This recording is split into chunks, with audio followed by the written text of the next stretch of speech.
Hello friend, जय हिंद, नमस्कार। आप सभी का फिर से हमारी इस YouTube channel GK GS discussion YouTube platform पर स्वागत है। तो आपको जैसा कि पता है कि बिहार एसएससी में जितने सारे क्वेश्चन पूछे गए हैं 2011 से लेकर 2022 तक, वो सारे प्रश्नों को हम लोग सीरीज बाय सीरीज लेकर के आ रहे हैं। तो आज हमारा जो सीरीज है वह 20वां है। ठीक है, 20 नंबर का सीरीज है। ठीक है, 20 नंबर का सीरीज है। तो प्लेलिस्ट, अगर आप लोग पीछे का वीडियो नहीं देखे हैं तो प्लेलिस्ट में जाकर के देख सकते हैं, सीरियल से वीडियो पड़ा हुआ है। ठीक है, तो चलते हैं। आज हमारा जो है 20वां सीरीज है, 551 से लेके 575 तक, और काफी खूबसूरत सा डिस्कशन भी होगा इसमें। तो आप लोग वीडियो में बने रहिए, पूरा देखने की कोशिश कीजिएगा। ठीक है, चलिए। तो पहला प्रश्न की अगर हम बात करते हैं, कह रहा चंद्रमा से पृथ्वी की औसत दूरी कितनी है। चंद्रमा से पृथ्वी की जो औसत दूरी है वह कितनी है, ये पूछ रहा है। 3,84,365, या तो फिर बी, या फिर सी, या तो फिर डी। तो इसका जो राइट आंसर हो जाएगा आपको 3,84,365 किलोमीटर। चंद्रमा से पृथ्वी की औसत दूरी कितनी है, तो 3,84,365 किलोमीटर। 3,84,365 किलोमीटर। थोड़ा सा बात कर लेते हैं चंद्रमा के बारे में। तो चंद्रमा है क्या, तो पृथ्वी का एकमात्र उपग्रह है। ठीक है, पृथ्वी का एकमात्र उपग्रह अगर बात करते हैं, एकमात्र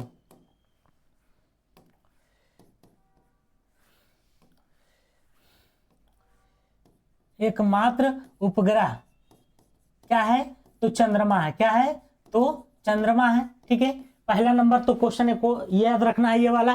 ठीक है, चंद्रमा की अगर हम बात करते हैं तो जैसे चंद्र ग्रहण लगता है। ठीक है, चंद्र ग्रहण जो लगता है वह कब लगता है, ये क्वेश्चन आपसे पूछा जाता है। तो चंद्र ग्रहण जो लगता है वह पूर्णिमा के दिन के लगता है। ठीक है, चंद्र ग्रहण कब लगता है, तो पूर्णिमा के दिन लगता है। ठीक है, और अगर हम बात करते हैं कि सूर्य ग्रहण कब लगता है, तो सूर्य ग्रहण की अगर हम बात करते हैं तो ये लगता है आपको अमावस्या के दिन। अमावस्या के दिन। ये सारे क्वेश्चन पूछे जाते हैं आपके। ठीक है, और दूसरा क्वेश्चन क्या पूछा जाता है कि किस स्थिति में चंद्र ग्रहण लगता है, किस स्थिति में सूर्य ग्रहण लगता है। तो मैं बताता हूं। पहला बात करते हैं हम लोग सूर्य ग्रहण का। ठीक है, चंद्र ग्रहण की बात करते हैं, चंद्र ग्रहण का। तो चंद्र ग्रहण किस स्थिति में लगता है, जब सूर्य और चंद्रमा के बीच में पृथ्वी आ जाए। ठीक है, जब सूर्य और चंद्रमा, है ना, सूर्य और चंद्रमा के बीच क्या आ जाना चाहिए, तो पृथ्वी आ जाना चाहिए। ठीक है, तब क्या हो जाएगा, चंद्र ग्रहण हो जाएगा। अब बात करते हैं सूर्य ग्रहण का। तो सूर्य ग्रहण भी याद रखना है आपको, क्योंकि यहां से क्वेश्चन आपके बनते हैं। सूर्य ग्रहण क्या होता है, तो जब सूर्य तो है स्थिर रहेगा, जब सूर्य तो स्थिर है ना, पृथ्वी घूमती है। तो जब सूर्य और पृथ्वी के बीच, ठीक है, और पृथ्वी के बीच जो है चंद्रमा आ जाए, तो इस स्थिति में जो है सूर्य ग्रहण लगता है। ये दोनों टॉपिक और ये तीनों टॉपिक, ये 5 क्वेश्चन आपका यहां से पूछा जाता है एग्जाम में। ठीक है, तो याद रखना है, चंद्रमा से पृथ्वी की औसत कितना है दूरी, 3,84,365 किलोमीटर। ओके, अगला क्वेश्चन कह रहा कि वह महिला जो इंडियन नेशनल आर्मी अर्थात हिंद फौज में शामिल हुआ था। ठीक है, तो महिला का नाम पूछ रहा है कि वह कौन सी ऐसा महिला है जो इंडियन नेशनल आर्मी अर्थात आजाद हिंद फौज जो संगठन था उसमें शामिल हुआ था। तो क्या कदमनी गोंगली थी, लक्ष्मी सहगल, अमला मुखर्जी, या आशा सहाय। तो इसका राइट आंसर की अगर हम बात करते हैं तो इसका राइट आंसर हो जाएगा लक्ष्मी सहगल। क्या हो जाएगा, लक्ष्मी सहगल हो जाएगा। ठीक है, क्या हो जाएगा, तो लक्ष्मी सहगल।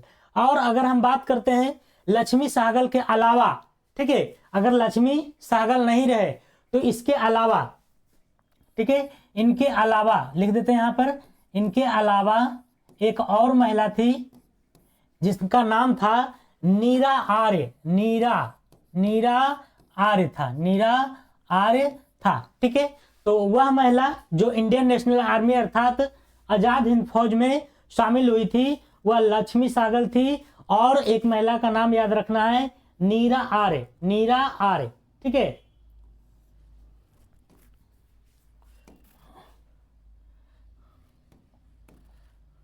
ठीक है, क्या था? तो नीरा आर्य था। नीरा आर्य का जो काम था वो खुफिया करना था, खुफिया एजेंसी में काम करते थे ये नीरा आर्य। अंग्रेजों का जो बातों था उसको जो है पता लगाना था कि क्या जो है बातें कर रहा है, क्या योजना बना रहा है, वो सारा मतलब गुप्तचर का काम करने वाला कौन करता था? नीरा आर्य। ये कौन सा कार्य करते थे? तो गुप्तचर, गुप्तचर का कार्य, गुप्तचर का कार्य करते थे कौन? तो नीरा आर्य। आपसे कभी पूछेगा कि आजाद हिंद फौज में जो गुप्तचर में काम करने वाली जो महिला थी वह कौन थी? तो नीरा आर्य थी। कौन थी? नीरा आर्य थी। ठीक है, कौन थी? तो नीरा आर्य थी। ठीक है, आजाद हिंद फौज की अगर हम बात करते हैं स्थापना की, तो आजाद हिंद फौज की स्थापना, आजाद हिंद फौज की स्थापना जो हुआ था वो किसके द्वारा हुआ था? तो कैप्टन मोहन सिंह, कैप्टन मोहन सिंह के द्वारा हुआ था, मोहन सिंह के द्वारा। ये स्थापना करने वाले यही हैं, कैप्टन मोहन सिंह के द्वारा। लेकिन इसका कमान बाद में जाकर के सुभाष चंद्र बोस संभालते हैं। ठीक है, सुभाष चंद्र बोस संभालते हैं। तो आपसे पूछ सकता है कि सुभाष चंद्र बोस ने आजाद हिंद फौज, ठीक है, आजाद हिंद फौज के कमान है ना, कमान जो है नेताजी कब संभाले थे? ठीक है, नेताजी कमान कब संभाले थे? कमान है ना, कमान जो संभाले थे ये आपसे पूछेगा क्वेश्चन में। संभाले थे तो ये कब संभाले थे? तो ये संभाले थे आपको 23 अक्टूबर 1943 में। ठीक है, 23 अक्टूबर 1943 को ये जो है आपको आजाद हिंद फौज की कमान संभाले थे। ठीक है, और कहाँ संभाले थे? तो आपको याद रखना है सिंगापुर में। ठीक है, सिंगापुर में। यहां से भी क्वेश्चन आपसे को पूछा जाता है। ठीक है, तो आजाद हिंद फौज की स्थापना सिर्फ पूछे तो कैप्टन मोहन सिंह के द्वारा, और आजाद हिंद फौज के कमान नेताजी कब संभाले थे? तो 23 अक्टूबर 1943 को। कहा? तो सिंगापुर में। ठीक है, नेताजी हम किसको कहते हैं? तो सुभाष चंद्र बोस को कहते हैं, इसलिए मैंने शॉर्ट में नेताजी लिख दिया है। ठीक है, इनका जो नेताजी नाम है ये नाम कहाँ पड़ा था? नाम तो ये जो है जर्मनी में पड़ा था। ये बीपीएससी में पूछा गया था कि सुभाष चंद्र बोस जी का जो नेताजी नाम पड़ा था वह किस देश में पड़ा था? तो जर्मनी में पड़ा था। ठीक है, तो इसको आपको ध्यान में रखना है। ओके, चलिए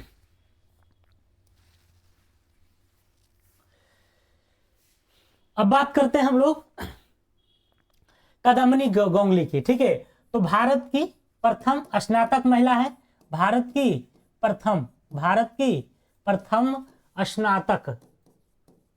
स्नातक महिला की अगर हम बात करते हैं तो ये कौन है? कदम्बनी गोंगली है, कदम्बनी गोंगली है। ठीक है, चले अगला क्वेश्चन पर।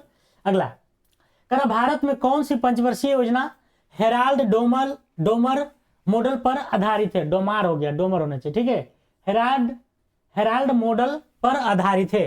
कौन सी पंचवर्षीय योजना? ठीक है, तो पंचवर्षीय योजना आपको पता है कि भारत में कौन सी पंचवर्षीय योजना हेराल्ड डोमर मॉडल पर आधारित है? तो ये था प्रथम पंचवर्षीय योजना। कौन था? प्रथम पंचवर्षीय योजना। और इसकी जो कार्यकाल थी, इसकी जो कार्यकाल की अगर हम बात करते हैं तो 1951 से शुरू हुआ था। ठीक है, और 1956 तक चला था। ठीक है, 1951 से लेकर के 1956 तक। और ये जो योजना चलती थी मार्च टू अप्रैल चलती थी, वित्तीय वर्ष के अनुसार चलती थी। मार्च में शुरू होती थी और अप्रैल में खत्म होती थी। तो इसकी कार्यकाल प्रथम पंचवर्षीय योजना के 51 से 56। और ये जो है इसमें जो लक्ष्य रखा गया था किस चीज का? तो लक्ष्य जो रखा गया था वह कृषि को। ठीक है, कृषि में विकास के लिए जो है इसमें लक्ष्य रखा गया था प्रथम पंचवर्षीय योजना में। ठीक है। आपसे द्वितीय पंचवर्षीय योजना के बारे में भी पूछता है, तो ये जो चला था 1956 से 61, 56 से 61 के बीच में चला था, ठीक है। और ये जो आधारित है या पीसी महालनोबिस पर आधारित है, ठीक है। पीसी खूब पूछता है question, PC Mahalanobis, PC Mahalanobis पर आधारित है, ठीक है। जैसे प्रथम वाला पूछा है वैसे ये वाला पूछ सकता है कि द्वितीय पंचवर्षीय योजना किस पर आधारित है, तो पीसी महालनोबिस पर, ठीक है। और ये जो है इसमें जो लक्ष्य रखा गया था वो किसके लिए, तो औद्योगिकीकरण के लिए, ठीक है। औद्योगिकीकरण के लिए जो है ये रखा गया था। आपको कौन, तो द्वितीय होना चाहिए, अरे यार द्वितीय यहाँ है, ठीक है। मैं चतुर्थ बता दिया हूँ, द्वितीय यहाँ है, ठीक है। तो द्वितीय पंचवर्षीय योजना के बारे में ये मैंने बता दिया, प्रथम पंचवर्षीय हो गया। और तृतीय पंचवर्षीय योजना की बात करते हैं हम लोग, तो ये जो है आपको 61 से 66 चला था, 1961 से 66 तक चला था, ठीक है। और चतुर्थ पंचवर्षीय योजना की बात करते हैं तो ये जो है आपको मात्र 3 साल चला था, 1966 से लेकर 66 के बाद जो है ना ये अवकाश आ गया था, ठीक है। तो 1966 ये चतुर्थ पंचवर्षीय योजना नहीं होगा। उसके बाद 3 साल का अवकाश हो गया, तो अवकाश वाला क्वेश्चन पूछता है कि अवकाश जो था पंचवर्षीय योजना का अवकाश वो कब से कब तक था, तो 1966 से 1969 तक था, 1966 से 1969 से 1969, ये एकदम मोस्ट इंपोर्टेंट है। बीपीएससी में पूछा गया है कि योजना अवकाश का कार्यकाल क्या है, तो 66 से 69, और फिर जो है पंचवर्षीय योजना चला 69 से लेकर के 74 तक, 69 से 74 से तक, तो इसको चतुर्थ में आप डाल सकते हैं, 69 से 74 तक, 69 से 74 तक, ठीक है। चलिए, तो बात समझ में आ रही होगी। अगला क्वेश्चन चलते हैं। कह रहा कि राष्ट्रीय प्रतिरक्षा विज्ञान संस्थान कहाँ अवस्थित है। राष्ट्रीय प्रतिरक्षा विज्ञान जो है वो कहाँ स्थित है, तो ये आपको बताना है कहाँ स्थित है। तो ये आपको नई दिल्ली में, कहाँ है, नई दिल्ली में स्थित है, ठीक है। यहाँ पर आपको भारतीय मौसम वेधशाला भी है, भारतीय मौसम वेधशाला की अगर हम बात करते हैं तो ये भी आपको कहाँ पर स्थित है, तो दिल्ली में। भारतीय मौसम वेधशाला कहाँ है, तो दिल्ली में है, ठीक है। कहाँ है, तो दिल्ली में स्थित है, ओके। अगला पूछता है कि निजामिया जो है, निजामिया वेधशाला है वो कहाँ स्थित है, तो ये हैदराबाद में। निजामिया वेधशाला हैदराबाद में है, और भारतीय मौसम वेधशाला कहाँ है, तो नई दिल्ली में है, ठीक है। कहाँ है, नई दिल्ली में है। और राष्ट्रीय प्रतिरक्षा विज्ञान संस्थान भी कहाँ है, तो नई दिल्ली में, ओके। अगला क्वेश्चन, वायुमंडल में कार्बन डाइऑक्साइड का प्रतिशत कितना है। वायुमंडल में जो CO2 की मात्रा है वो कितना प्रतिशत है, तो ये है मात्र 0.03%, ठीक है। एग्जाम में जो है कभी कभी 0.003 दे देता है, जो अक्सर गलती कर देता है यही मार के आता है। ये ध्यान रखना है कि बाएं साइड 10 और दाहिने साइड 10, और बाकी 3 तो याद रहता होगा आप लोग को, तो 0.03 ही लगाना है, ना कि 0.003 लगाना है, ठीक है। तो वायुमंडल में कार्बन डाइऑक्साइड का जो प्रतिशत है वह 0.03% है। और क्या है वायुमंडल में, जैसे कि नाइट्रोजन की मात्रा, नाइट्रोजन की जो मात्रा है 78% है। ऑक्सीजन की जो मात्रा है ना, ऑक्सीजन की जो मात्रा है वह कितना है, 21% है, ठीक है। आर्गन की जो मात्रा है, आर्गन की मात्रा की अगर हम बात करते हैं तो 0.93% है, ठीक है। और CO2 की मात्रा मैंने बता ही दिया 0.03% है।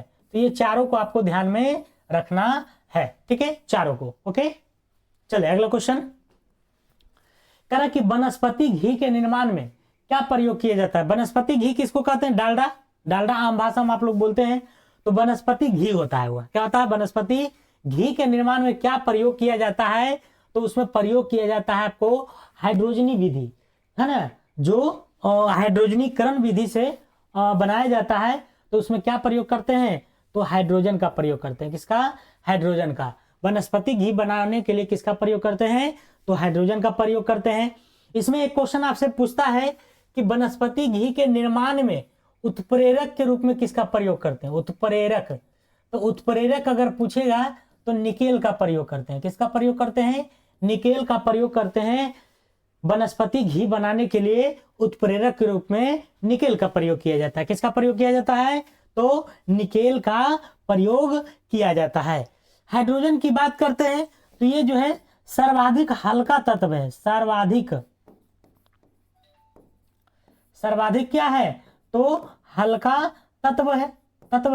ठीक है। सूर्य का जो सूर्य में नाभिकीय संलयन की प्रक्रिया होती है उसमें हाइड्रोजन और हीलियम ही रहता है। तो उसमें सर्वाधिक अगर पूछेगा कि सर्वाधिक गैस की मात्रा क्या रहता है तो हाइड्रोजन ही रहता है। ठीक है। नाभिकीय संलयन में। ठीक है। नाभिकीय संलयन में सर्वाधिक, यहां लिख देते हैं, सर्वाधिक जो गैस है वह कौन सा गैस है? तो हाइड्रोजन है। कौन है? हाइड्रोजन है। ठीक है। आपसे अगर पूछेगा कि प्रतिशत में बताइए, वायुमंडल में नहीं कर सकते हैं इसको, ब्रह्मांड में कर सकते हैं। ठीक है। ब्रह्मांड में इसकी जो प्रतिशत है वह कितना प्रतिशत है? तो 75%। किसकी? तो हाइड्रोजन की। किसकी? हाइड्रोजन की। ओके। चलिए, नाइट्रोजन मैंने बताइए दिया 78% होता है। ठीक है। अगला क्वेश्चन करा, इंद्रावती बाघ रिजर्व कहाँ स्थित है? इंद्रावती। तो इंद्रावती की अगर हम बात करते हैं तो ये जो बाघ रिजर्व है वो कहाँ है? तो मध्य प्रदेश में है। मध्य प्रदेश में है इंद्रावती बाघ रिजर्व, मध्य प्रदेश में। कर्नाटक की बात करते हैं तो वांदीपुरी। ठीक है। बांदीपुर टाइगर रिजर्व जो है, टाइगर रिजर्व, वो कहाँ है आपको? तो कर्नाटक में स्थित है। ठीक है। छत्तीसगढ़ की बात करते हैं तो यहाँ पर जो है आपको पिंगली है। क्या है? पिंगली टाइगर रिजर्व। पिंगली टाइगर रिजर्व कहाँ है? तो ये आपको छत्तीसगढ़ में। पिंगली छत्तीसगढ़ में है। झारखंड की अगर हम बात करते हैं तो यहाँ पर आपको क्या है बताइए? झारखंड में हाँ, पलामू। ठीक है। तो पलामू टाइगर रिजर्व की अगर हम बात करते हैं तो ये आपको कहाँ स्थित है? तो झारखंड में स्थित है। तो इंद्रावती बाघ रिजर्व कहाँ है? तो ये आपको मध्य प्रदेश में है। वांदीपुरी कर्नाटक में है। पिंगली टाइगर छत्तीसगढ़ में है। और झारखंड पलामू कहाँ है? तो झारखंड में। ठीक है। ये नाम से ही पता चल रहा है। अगला क्वेश्चन, इनहेरिटेंस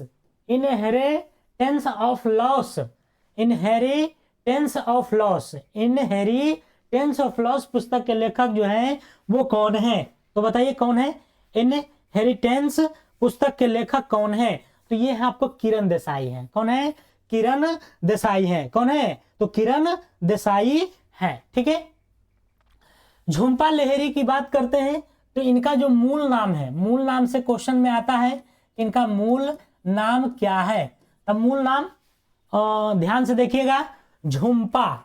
ठीक है। झुंपा नीलांजना सुदेश्वरी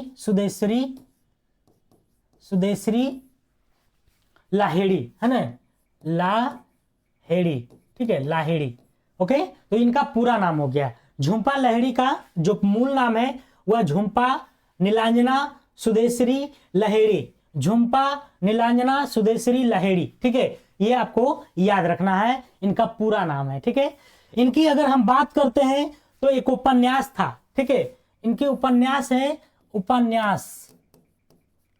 उपन्यास की अगर हम बात करते हैं तो उसका नाम है नेम सेक। ठीक है। नेम सेक जो इनका प्रथम उपन्यास था झुंपा लाहिड़ी का, जिसका प्रकाशन है ना, प्रकाशन की अगर हम बात करते हैं तो 2003 में हुआ था प्रकाशन। ठीक है। प्रकाशन कब हुआ था? तो 2003 में इसका प्रकाशन हुआ था। ठीक है। अरुंधति राय की अगर हम बात करते हैं तो ये जो है the God of small things, the God of small things, things हो जाएगा। The God of small things के लेखक कौन है? तो अरुंधति राय है, अरुंधति राय है। ठीक है, चलिए अगला क्वेश्चन चले। राष्ट्रीय हरित न्यायाधिकरण की स्थापना कब हुई थी? तो राष्ट्रीय हरित न्यायाधिकरण की स्थापना की अगर हम बात करते हैं तो इसकी जो स्थापना हुआ था वो हुआ था 18 अक्टूबर को। ठीक है, 18 अक्टूबर 2010 को, है ना। अक्टूबर यहाँ पर याद रखिएगा, कभी अगर डेट पूछेगा तो आराम से आप लगा दीजिएगा। तो राष्ट्रीय हरित न्यायाधिकरण की स्थापना 18 अक्टूबर 2010 को हुई थी। 18 अक्टूबर 2010 को हुई थी। अगर आपसे पूछेगा कि किस अधिनियम के तहत इसका स्थापना हुआ, तो अधिनियम 2010 बताइएगा। ठीक है, अधिनियम 2010 के तहत कब हुआ? तो 18 अप्रैल 2010 को, 18 अप्रैल 2010 को राष्ट्रीय हरित न्यायाधिकरण की स्थापना हुई। ठीक है, इसकी अध्यक्ष की अगर हम बात करते हैं तो इसका जो अध्यक्ष है ना, इसके जो अध्यक्ष हैं वो कौन है? वर्तमान में अगर देखा जाए तो न्यायमूर्ति प्रकाश श्रीवास्तव है। न्यायमूर्ति प्रकाश श्रीवास्तव, न्यायमूर्ति प्रकाश श्रीवास्तव जो है राष्ट्रीय हरित न्यायाधिकरण के क्या है? तो अध्यक्ष हैं। ठीक है, 2010, इसको याद रखना है। ओके, अगला क्वेश्चन। भारत में कोयला का सबसे बड़ा उत्पादक राज्य कौन है? कोयला का। ठीक है, तो ज्यादा लोग माइंड में रहता है झारखंड है, लेकिन नहीं, सबसे ज्यादा जो कोयला का उत्पादन करता है वह छत्तीसगढ़ करता है। कौन करता है? तो छत्तीसगढ़। ठीक है, छत्तीसगढ़ है। तो झारखंड क्या है? तो कोयला के भंडारण में, कोयला भंडारण में जो है या अग्रणी है, भंडारण में। ठीक है, स्टोरेज में क्या है? तो अग्रणी है। कोयला भंडारण में अगर पूछेगा तो झारखंड हो जाएगा, लेकिन उत्पादन में पूछेगा तो छत्तीसगढ़ हो जाएगा। ठीक है, जैसे छत्तीसगढ़ में एक जो है आपको सिंगरौली जो कोयला खदान है, आपको पूछ देगा कि सिंगरौली जो है कोयला खदान कहाँ है, तो ये आपको सिंगरौली कहाँ है? तो सिंगरौली कोयला खदान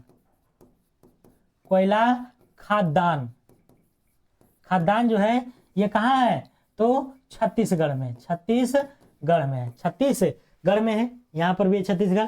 तो सिंगरौली कोयला खदान छत्तीसगढ़ में है।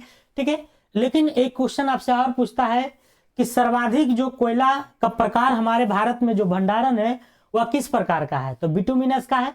ठीक है, बिटुमिनस का है, इसको भी याद रखना है। सर्वाधिक कोयला जो भंडारण है वह कौन सी है? तो बिटुमिनस है, लगभग 80%। ठीक है, 80% कोयला जो है ये बिटुमिनस प्रकार का हमारे भारत में क्या है? तो भंडारित है। ठीक है, एक होता है एंथ्रासाइट, जिसमें जो है कार्बन की प्रतिशतता सर्वाधिक होता है। आप लोग जानते होंगे कार्बन की प्रतिशतता सर्वाधिक किसमें होता है? किस कोयला में?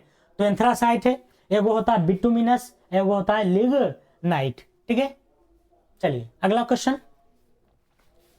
कह रहा है कि सोल्डर मिश्रण है, सोल्डर जो सोल्डिंग किया जाता है बिजली मिस्त्री के द्वारा, तो सोल्डर जो है जब देखते हैं किसी को गर्म सटाते हैं तो कैसे टिस करता है ना, तो टिस में टीन और शीशा, टीन एवं शिक्षा लिखा गया है ना, इसको काट दीजिए, टीन एवं शीशा होना चाहिए, शीशा। ठीक है, तो सोल्डर जो है टिस मतलब टीन और शीशा, तो 1 number is the right answer हो जाएगा। आपसे पूछता है पीतल जो है किसका किसका मिश्रण है? पीतल तो पिताजी हो जाएगा, यानी कि तांबा और जस्ता हो जाएगा, तांबा प्लस जस्ता हो जाएगा। ठीक है, आपसे पूछता है कांसा के बारे में, तो कांसा जो मिश्रण है वह जो है टीन और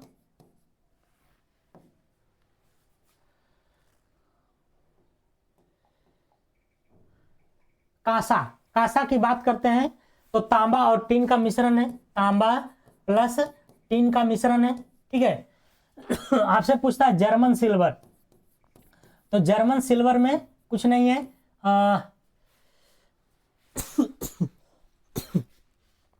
जर्मन सिल्वर की अगर हम बात करते हैं तो इस तांबा और जस्ता में, है ना, तांबा प्लस जस्ता में, है ना, निकेल मिला दीजिए। क्या मिला दीजिए? निकेल। तो आपका बन जाएगा क्या? जर्मन सिल्वर बन जाएगा। ठीक है, जर्मन सिल्वर बन जाएगा। ओके, ये तीनों मोस्ट इंपोर्टेंट है, इसको ध्यान में रखना है। कह रहा है कि मटर का जो मानस रोग होता है, मानस रोग नहीं है, मटर का मार्स स्पॉट रोग होता है ना, यहां गलती टाइपिंग है, मटर का मार्स स्पॉट, मार्स स्पॉट रोग, मटर में कौन सा रोग होता है? तो मार्स स्पॉट रोग। मार्स स्पॉट रोग तो वह किसकी कमी से होती है? तो ये जो होती है आपको मैग्नीज के कमी से। किसके कमी से? मैग्नीज की कमी से। मटर का जो मार्स स्पॉट रोग है वह किसकी कमी से होता है? तो मैग्नीज की कमी से। ठीक है, मटर की बात करते हैं तो आनुवांशिकता के जनक किसको कहते हैं? ग्रेगन जोहान मंडल को आनुवांशिकता का जनक जो है कौन है? तो मेंडले है, ग्रेगन जोहान मेंडले है। और मेंडले ने जो है मटर के कितने लक्षण का प्रयोग किया था? तो मेंडले ने, ये क्वेश्चन पूछा जाता है, मेंडले ने मटर का 7 लक्षण, कितना लक्षण? तो 7 लक्षण का प्रयोगिक किया था,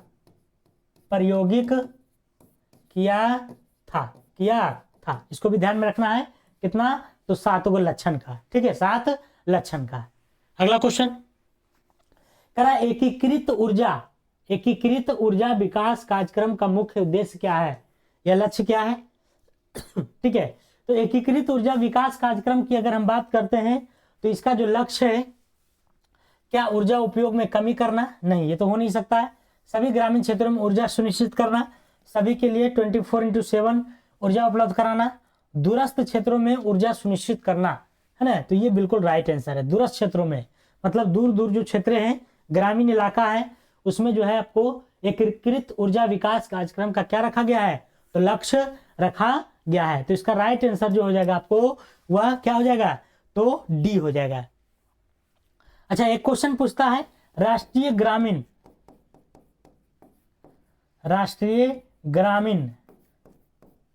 विद्युतीकरण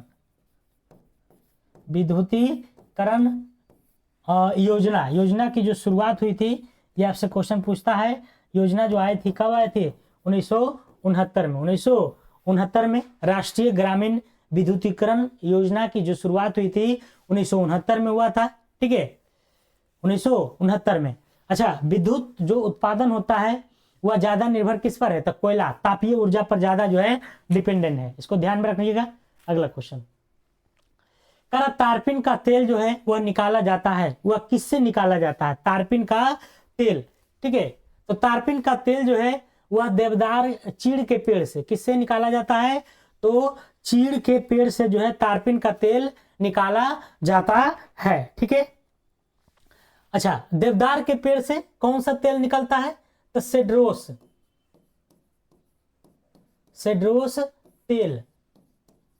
तेल निकाला जाता है ना, निकाला जाता है। तो आपसे अगर पूछेगा कि बताइएगा कि देवदार के पेड़ से, देवदार की लकड़ी से कौन सा तेल निकाला जाता है? तो सेड्रोस, है ना, सेड्रोस तेल निकाला जाता है। तो तारपीन का तेल निकाला जाता है किससे? चीड़ के पेड़ से। सेड्रोस का तेल किससे निकाला जाता है? देवदार के पेड़ से। किसे? देवदार के पेड़ से निकाला जाता है। ठीक है, और जूनिपेरस की अगर हम बात करते हैं तो इसके लकड़ी से जो है सेडस कास्ट, है ना, क्या निकाला जाता है? तो सेडस कास्ट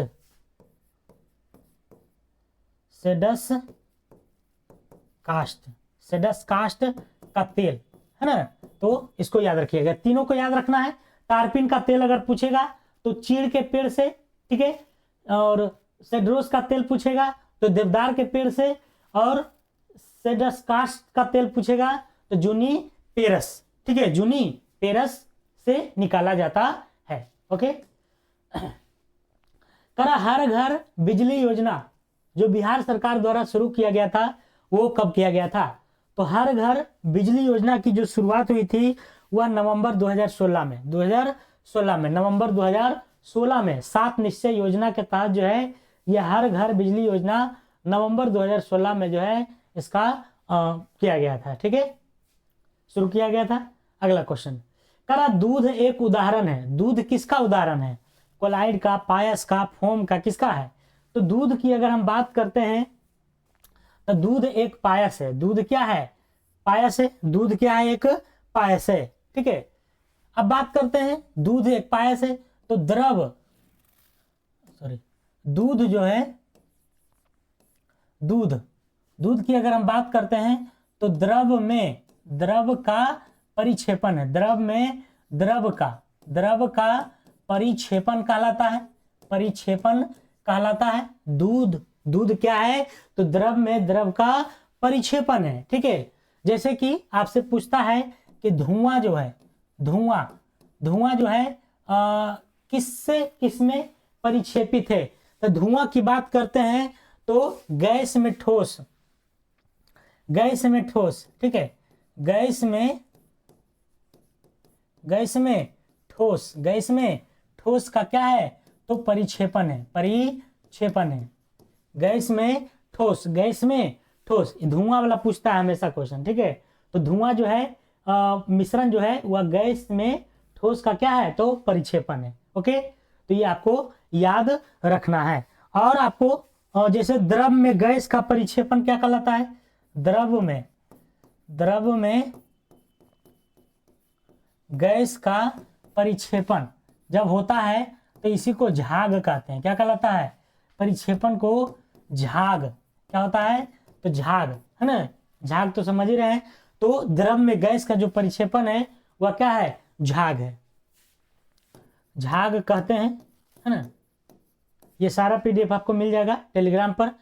करा रौलेट एक्ट के संबंध में किसने कहा था कि बिना अपील, बिना वकील और बिना दलील की व्यवस्था है ना? ये जो रौलेट एक्ट है ये बिना अपील, बिना वकील, बिना दलील की व्यवस्था है, क्योंकि इसमें जो है सिर्फ शक के आधार पर लोगों को उठा करके जेल में डाल दिया जाता था। ना कोई सवाल, ना ही कोई केस लड़ सकते हैं। ठीक है, बिना वकील और बिना दलील, इसीलिए कहा गया है। तो ये जो है वक्तव्य महात्मा गांधी ने किए थे, महात्मा गांधी ने कहा था और इन्होंने जो है काफी विरोध भी किया था। ठीक है, तो बात करते हैं रौलेट एक्ट का। ठीक है, इसका रौलेट एक्ट का, इसको हम लोग काला कानून भी कह सकते हैं। ठीक है, काला कानून या काला कानून भी कहते हैं। ठीक है, रौलेट एक्ट कहिए या फिर काला कानून कहिए। ठीक है, ये जो बनकर तैयार हुआ था, ये जो बना था, है ना, बना कब था? तो बना था 1918 में ही, 1918 में ही बन गया था। लेकिन ये जो भारत आया था, भारत की अगर हम बात करते हैं 18 अप्रैल को। ठीक है, ये जो भारत में आया था, भारत में 18 अप्रैल 1919 में, 18 अप्रैल 1919 में इंपीरियल लेजिस्लेटिव काउंसिल में, imperial legislative council, legislative council में, है ना, काउंसिल दिल्ली में, काउंसिल दिल्ली में जो है ये भारत में जो है जो रौलेट एक्ट था ये जो है पारित किया गया था। पारित कहाँ किया गया था? अगर आपसे पूछेगा कि रौलेट एक्ट को जो है पारित कहाँ किया गया था तो कब किया गया था? 18 अप्रैल 1919 को। कहाँ? तो इंपीरियल लेजिस्लेटिव काउंसिल दिल्ली में। ठीक है, दिल्ली में किया गया था और इसका पुरजोर जो है विरोध किया गया था महात्मा गांधी के द्वारा। ठीक है, जालियांवाला बाग हत्याकांड भी जो है के विरोध में जो है 13 अप्रैल 1919 को अमृतसर में जालियांवाला बाग हत्याकांड हुआ था, इसी के विरोध में। ठीक है, तो इसके विरोध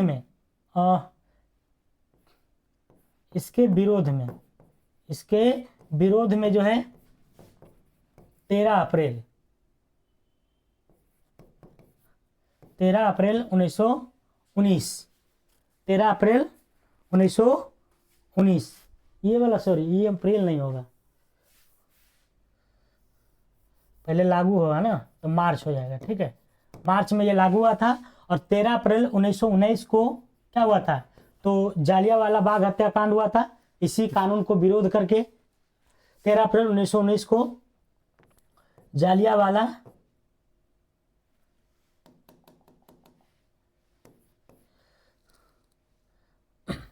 को पंजाब के, है ना, पंजाब के अमृतसर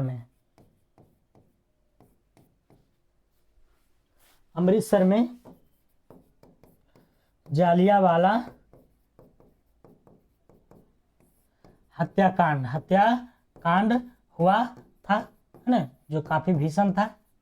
ओके, तो इसी रौलट एक्ट के विरुद्ध में 13 अप्रैल 1919 को पंजाब के अमृतसर में जालियांवाला बाग हत्याकांड हुआ था, ठीक है।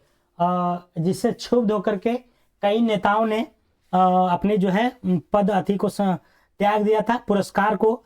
जैसे कि अगर हम बात करते हैं रविन्द्रनाथ टैगोर की, तो नाइटहुड की उपाधि त्याग दिए थे। नाइटहुड की उपाधि रविन्द्रनाथ टैगोर ने। केसर हिंद की उपाधि त्याग दिया गया था महात्मा गांधी के द्वारा, है ना। केसर हिंद की उपाधि त्याग दिया गया था। नाइटहुड की उपाधि रविन्द्रनाथ टैगोर के द्वारा, केसर हिंद की उपाधि महात्मा गांधी के द्वारा त्याग दिया गया था, ठीक है। और इसमें एक क्वेश्चन पूछता है कि ये जो रौलट एक्ट आया था ये किसके शासनकाल में, तो चेम्सफोर्ड, ठीक है, चेम्सफोर्ड, लॉर्ड चेम्सफोर्ड के शासनकाल में, लॉर्ड चेम्सफोर्ड के शासनकाल में। ये क्वेश्चन आपसे पूछता है कि रौलट एक्ट जो कानून था, काला कानून, जो बिना वकील बिना दलील वाला, वो किस शासन के शासनकाल में, तो चेम्सफोर्ड के। अगला क्वेश्चन करा कि सिकंदर लोदी ने बिहार का अभियान किस वर्ष किया था। बिहार के अभियान के बारे में पूछ रहा है, ठीक है। तो इन्होंने जो है सिकंदर लोदी की अगर हम बात करते हैं तो ये जो है आपको यहाँ 40 नहीं 1504 होगा, ठीक है, 1504 में किए थे, ठीक है, 1504 में। तो सिकंदर लोदी ने बिहार का जो अभियान किए थे वो वर्ष 1504 ईस्वी में, ठीक है। सिकंदर लोदी वंश की अगर हम बात करते हैं तो लोदी वंश जो है, लोदी वंश दिल्ली सल्तनत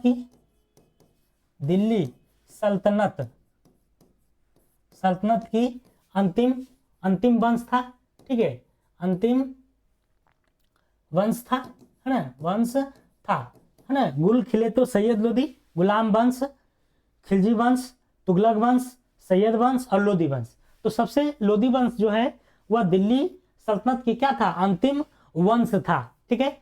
और इसके शासक की अगर हम बात करते हैं, लोदी वंश के अंतिम शासक अगर आपसे पूछेगा तो कौन था, इब्राहिम लोदी था, जो कि पानीपत के प्रथम युद्ध में बाबर के द्वारा हारा गया था। तो अंतिम शासक जो था इब्राहिम लोदी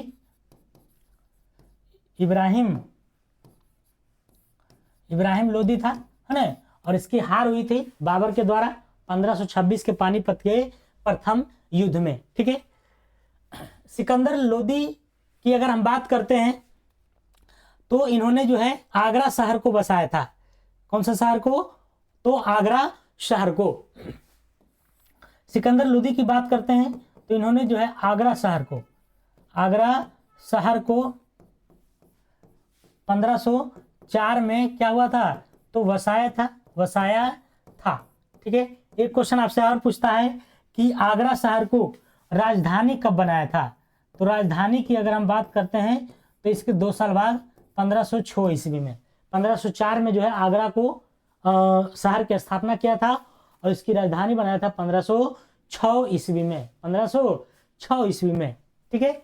सिकंदर लोदी की बात करते हैं तो ये जो है प्रथम अफगानी शासक था, प्रथम अफगानी शासक था, ठीक है, प्रथम अफगानी शासक था। और अगर आपसे पूछेगा कि द्वितीय अफगानी कौन है, द्वितीय अफगानी शासक कौन था, तो द्वितीय अफगानी जो शासक है उसका नाम था शेरशाह सूरी। क्या नाम था, तो शेरशाह शेरशाह सूरी शाह, द्वितीय अफगानी शासक। लेकिन दिल्ली सल्तनत में अगर अफगानी शासक पूछेगा तो ये कौन था? सिकंदर लोदी था। सिकंदर लोदी था। सिकंदर लोदी के बारे में कहा जाता है इन्होंने जो है गज सिकंदरी मापन पद्धति जो था उसका प्रचलन किया था। सिकंदर लोदी ने गज ए सिकंदरी, गज ए सिकंदरी। ठीक है, चलिए अगला क्वेश्चन। कह रहा कि 57 की क्रांति में पटना में विद्रोह का नेतृत्व किसने किया था? पटना में। तो सबसे पहले तो आप ये जानिए कि 1857 का जो विद्रोह की जो शुरुआत हुआ था वो कब और कहां से हुआ था? इस क्रांति की शुरुआत की अगर हम बात करते हैं, शुरुआत की, शुरुआत से क्वेश्चन आपका आता है तो शुरुआत जो हुआ था 10 मई को हुआ था। ठीक है, 10 मई 1857 को हुआ था। और कहां से हुआ था? तो मेरठ से। कहां से? तो मेरठ से हुआ था। 10 मई 1857 को मेरठ से हुआ था। ठीक है, 1857 क्रांति के समय जो गवर्नर था वो गवर्नर कौन था? तो लॉर्ड कैनिंग था। लॉर्ड कैनिंग था। लॉर्ड कैनिंग था। लॉर्ड कैनिंग था। ठीक है, हाँ, क्वेश्चन पर हम लोग आते हैं। विद्रोह का नेतृत्व किसने किया था? तो पटना से पीर अली ने किया था। ठीक है, पटना से किसने किया था? पीर अली ने। और ये पुस्तक विक्रेता थे। ये क्या थे? पुस्तक विक्रेता थे। पुस्तक विक्रेता थे। इनके नाम पर पटना में एक पार्क भी बनाया गया है। ठीक है, पीर अली पार्क जो आपको डीएम ऑफिस के बगल में है।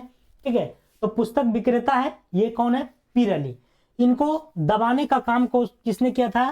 तो दबाया गया था किसके द्वारा? तो दबाया गया था आपको जाकर के विलियम टेलर के द्वारा। ठीक है, विलियम टेलर, ये क्या था? डीएम था पटना का। तो विलियम टेलर के द्वारा जो है इसको विलियम कमिश्नर था। ठीक है, विलियम टेलर के द्वारा इसको जो है दबा दिया गया था।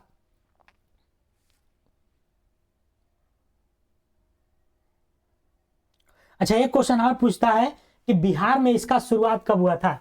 बिहार में, है ना? तो बिहार में अगर पूछेगा कि बिहार में 1857 का विद्रोह की शुरुआत, काफी इंपॉर्टेंट है, विद्रोह का शुरुआत जो हुआ था वह कब से माना जाता है? ठीक है, तो इसकी शुरुआत जो है 12 जून से। ठीक है, 12 जून 1857। सिर्फ डेट को याद रखना है, बाकी ईस्वी तो आपको 1857 ही चलेगा। ठीक है, 12 जून 1857। अगर गांव का नाम पूछेगा तो बताइएगा रोहनी। रोहनी, रोहनी जो है अभी झारखंड में पड़ता है। झारखंड तो अलग 2000 ईस्वी में हुआ ना, 57 का विद्रोह तो बहुत पहले हुआ है। ठीक है, अच्छा, इसमें प्रथम व्यक्ति कौन था जो शहीद हुआ था? तो यहां पर बताते हैं। ठीक है, प्रथम शहीद पुरुष, शहीद जो पुरुष थे वो कौन थे? मंगल पांडे थे। मंगल पांडे को ही फांसी मिला था, तब जो है ये विद्रोह भड़क गया था। और अगर आपसे पूछेगा कि अंतिम जो शहीद हुआ था वो कौन हुआ था? अंतिम शहीद पुरुष वो था आपको तात्या टोपे। तात्या टोपे था, है ना? तात्या टोपे किसका सेनापति था? नाना साहब का था। और नाना साहब कहां से नेतृत्व प्रदान किए थे? कानपुर से। ठीक है, तो ये सब बातें आपको ध्यान में रखना है। ठीक है, अगला क्वेश्चन। वेनेजुएला, वेनेजुएला के घास के मैदान को क्या कहा जाता है? तो वेनेजुएला के घास के मैदान की अगर हम बात करते हैं तो क्या कहा जाता है? लानोस। ठीक है, लानोस कहा जाता है। सवाना की बात करते हैं तो ये पूर्वी अफ्रीका के घास के मैदान के हैं। पूर्वी अफ्रीका के हैं। ठीक है, पंपास की बात करते हैं तो ये अर्जेंटीना का है। अर्जेंटीना का है। ठीक है, वेल्ड की बात करते हैं तो ये आपको दक्षिणी अफ्रीका का है। दक्षिणी अफ्रीका के घास का मैदान को वेल्ड कहते हैं। और सवाना जो है, सवाना मैंने बताइए दिया, पूर्वी अफ्रीका का है। ठीक है, एक होता है पटाना। पटाना जो है, पटाना घास के मैदान जो है, घास के मैदान ये आपको श्रीलंका में है। ठीक है, श्रीलंका में है। ठीक है, श्रीलंका में पटाना घास के मैदान कहाँ का है?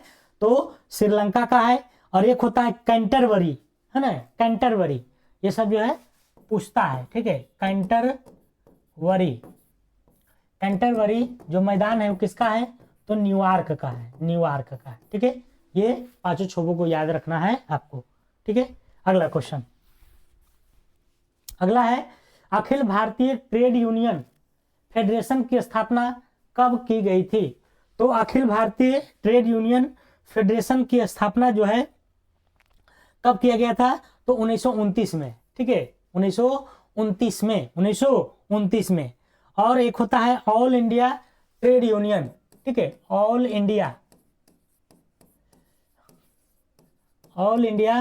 ट्रेड यूनियन, ट्रेड यूनियन, इसकी स्थापना जो हुआ था 1920 में हुआ था। कब हुआ था, 1920 ईस्वी में। ऑल इंडिया ट्रेड यूनियन अगर पूछे तो 1920 में हुआ था, ठीक है। और इसके प्रथम जो अध्यक्ष थे, प्रथम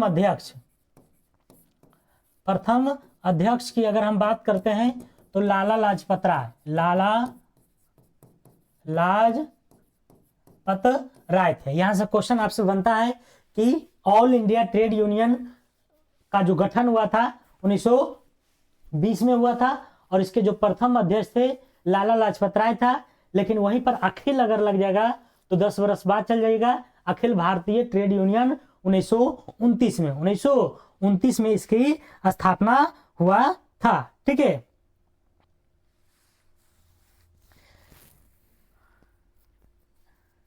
और इसकी स्थापना की अगर हम बात करते हैं, इसकी स्थापना किसके द्वारा किया गया था, इसकी स्थापना तो एनएम जोशी के द्वारा जो है इसकी स्थापना किया गया था, एनएम जोशी के द्वारा, ठीक है। NM Joshi, Akhil Bharatiya trade union federation की स्थापना एनएम जोशी के द्वारा किया गया था। जबकि ऑल इंडिया ट्रेड यूनियन की स्थापना 1920 में, और जिसके प्रथम अध्यक्षता करने वाले कौन थे, लाला लाजपत राय थे। कौन थे, तो लाला लाजपत राय थे, ठीक है। आपको एक चीज और बताते हैं, एचआरए का गठन जो हुआ था, हिंदुस्तान रिपब्लिकन एसोसिएशन का गठन 1924 में हुआ था। जबकि एचएसआरए की गठन जो हुआ था 4 वर्ष बाद 1928 में हुआ था, ठीक है। तो एचआरए और एचएसआरए ये दोनों भी आपको क्वेश्चन में पूछा जाता है, ठीक है।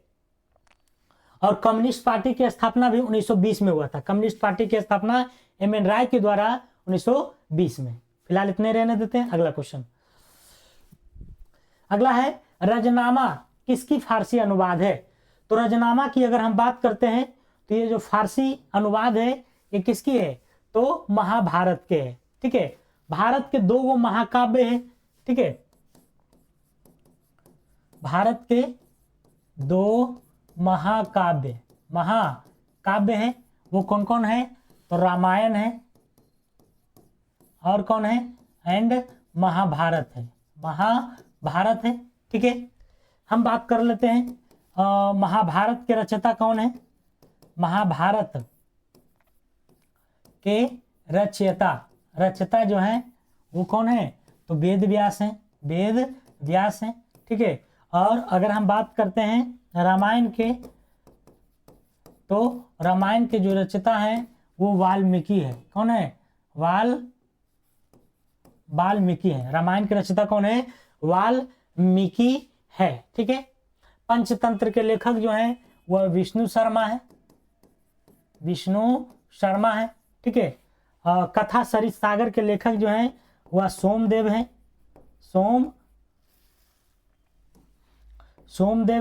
ठीक है। और एक है महाभाष्य के जो लेखक हैं वह कौन है, तो महाभाष्य के लेखक जो है पतंजलि है। महाभाष्य के लेखक कौन है, पतंजलि है।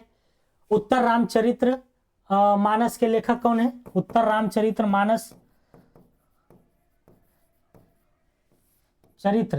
मानस के लेखक जो है वो कौन है, तो भवभूति है। उत्तर रामचरित्र मानस के लेखक कौन है, तो भवभूति है, ठीक है। और रामचरित्र मानस अगर आपसे पूछेगा तो तुलसीदास हो जाएगा, है ना। रामचरित्र मानस अगर पूछेगा तो क्या हो जाएगा, रामचरित्र मानस के जो लेखक हैं वह तुलसीदास हैं, तुलसीदास हैं, तुलसीदास हैं, ठीक है, तुलसीदास हैं।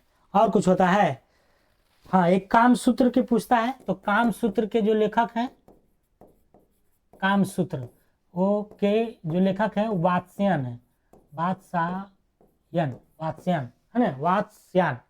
और आपसे पूछता है कि महाभारत और रामायण के जो फारसी में अनुवाद किए थे वो किसने किया था, तो वादायनी ने, ठीक है, वादायनी ने किया था महाभारत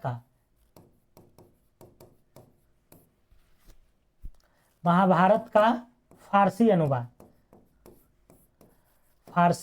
अनुवाद की अगर हम बात करते हैं तो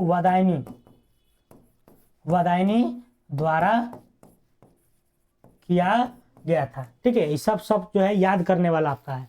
अगला क्वेश्चन, भारत के नियंत्रक एवं महालेखा परीक्षक का कार्यकाल होता है, तो कैग के बारे में पूछ रहा है, कंट्रोलर ऑडिटर ऑफ जनरल। सबसे पहले नियंत्रक महालेखा परीक्षक जो है यह अनुच्छेद कितना में है, तो 148 है। जब ये अनुच्छेद में वर्णित हो गया तो ये संवैधानिक हो गया। ये कैसी निकाय है, तो संवैधानिक निकाय है, संवैधानिक निकाय है। कैसा निकाय है, तो संवैधानिक निकाय है। अनुच्छेद कितना में है, 148 में। इसकी कार्यकाल की अगर हम बात करते हैं तो इसका जो कार्यकाल होता है या तो 6 वर्ष या तो फिर 65 वर्ष, जो भी पहले हो, चाहे पहले 6 वर्ष पूर जाए या तो फिर उनका उम्र 65 वर्ष पूर जाए, तो वह जो है रिटायर हो जाएंगे, ठीक है। इनका क्या काम है, तो इनकी काम की अगर हम बात करते हैं तो केंद्र और राज्यों के वित्तीय प्रणाली को नियंत्रित करता है। इनका जो केंद्र व राज्य की वित्तीय प्रणाली को नियंत्रित करना है। क्या करना है, तो नियंत्रित करना है। वित्तीय प्रणाली को क्या करना है, नियंत्रित करना है। तो केंद्र व राज्य की वित्तीय प्रणाली को कंट्रोल करना है, ठीक है। क्या करना है, तो कंट्रोल करना है। इनकी जो शक्ति होती है सर्वोच्च न्यायालय के मुख्य न्यायाधीश के जैसा होता है, ठीक है, याद रखिएगा। इनकी जो शक्ति होता है, शक्ति की बात करते हैं तो सर्वोच्च न्यायालय, सुप्रीम कोर्ट के न्यायाधीश के समान होता है, ठीक है। इनको जो हटाने की जो प्रक्रिया है, तो अगर ये काम करने में असक्षम है या फिर दुर्व्यवहार कर रहे हैं तो इनको दोनों सदनों के माध्यम से जो है हटाया जा सकता है। हटाना जो है दोनों सदनों के मंतव्य से किसके द्वारा, राष्ट्रपति द्वारा हटाया जाएगा, राष्ट्रपति द्वारा, ठीक है। तो इतना बातें आपको कैग के बारे में याद रखना है, ठीक है। तो इसका 6 वर्ष हो जाएगा, कितना हो जाएगा, 6 वर्ष हो जाएगा। अगला क्वेश्चन, कह रहा धूपगढ़ किस पर्वत क्षेत्र की सर्वोत्तम चोटी है, धूपगढ़ी या धूपगढ़, है ना, दोनों आप कह सकते हैं, धूपगढ़ी या धूपगढ़ी, ठीक है। धूपगढ़ी की बात करते हैं तो ये आपको किस पर्वत से सर्वोच्च चोटी है, तो ये सतपुड़ा का है, ठीक है। किसका है, सतपुड़ा का है। ये धूपगढ़ी है ना, ये महादेव पर्वत पर है, महादेव पर्वत का हिस्सा है ना, का हिस्सा है। कभी पूछ सकता है कि धूपगढ़ी जो सतपुड़ा की सर्वोच्च चोटी है वह किस पर्वत का हिस्सा है, तो वह जो है महादेव पर्वत का हिस्सा है, ठीक है। इसकी लंबाई की अगर हम बात करते हैं धूपगढ़ी के, तो 1350 मीटर है, 1350।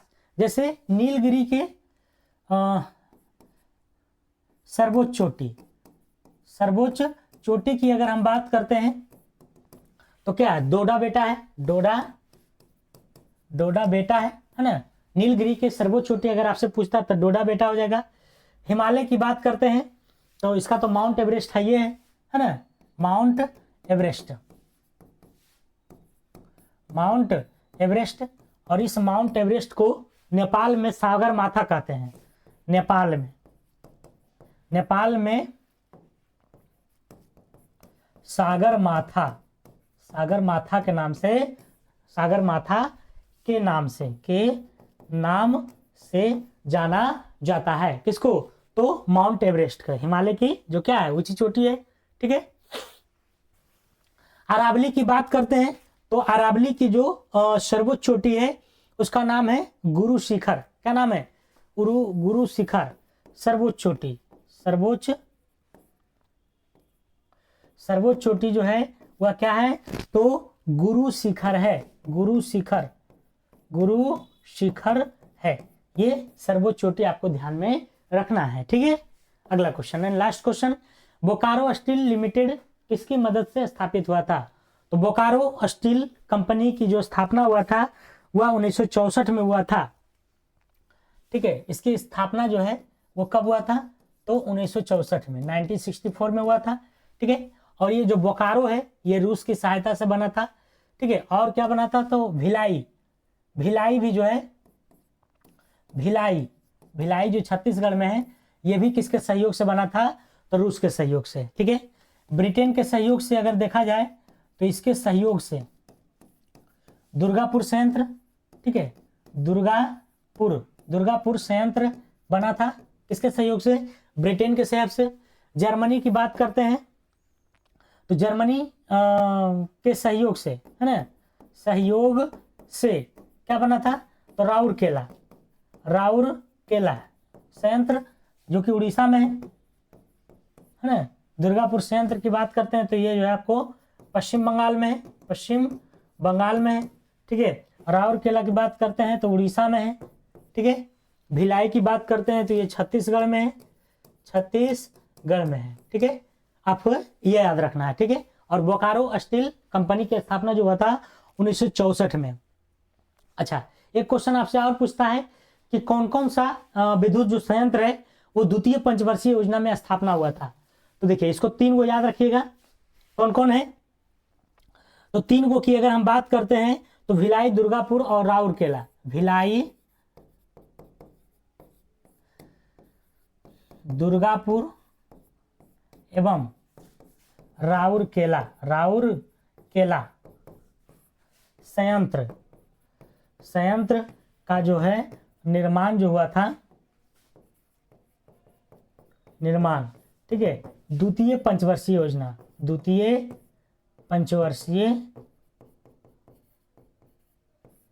योजना के तहत हुआ था। ये खूब क्वेश्चन पूछा जाता है। ठीक है, कि कभी ये दे देता है, कभी ये।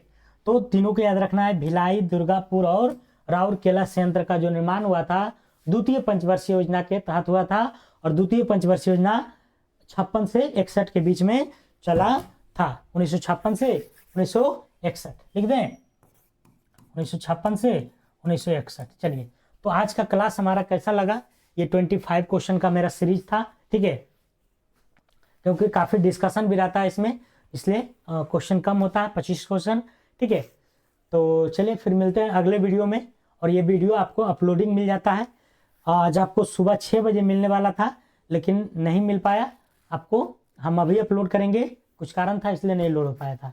ठीक है, तो और इसका PDF प्राप्त करने के लिए आपको टेलीग्राम चैनल ज्वाइन करना पड़ेगा, GK GS डिस्कशन ऑफिशियल, जो कि टेलीग्राम चैनल जो है वो आपको यूट्यूब लिंक में दिया हुआ है डिस्क्रिप्शन में। ठीक है, चलिए, तो अपना ध्यान रखिएगा और तैयारी करते रहिए, आगे बढ़ते रहिए, खूब नाम कमाइए। जय हिंद, जय भारत।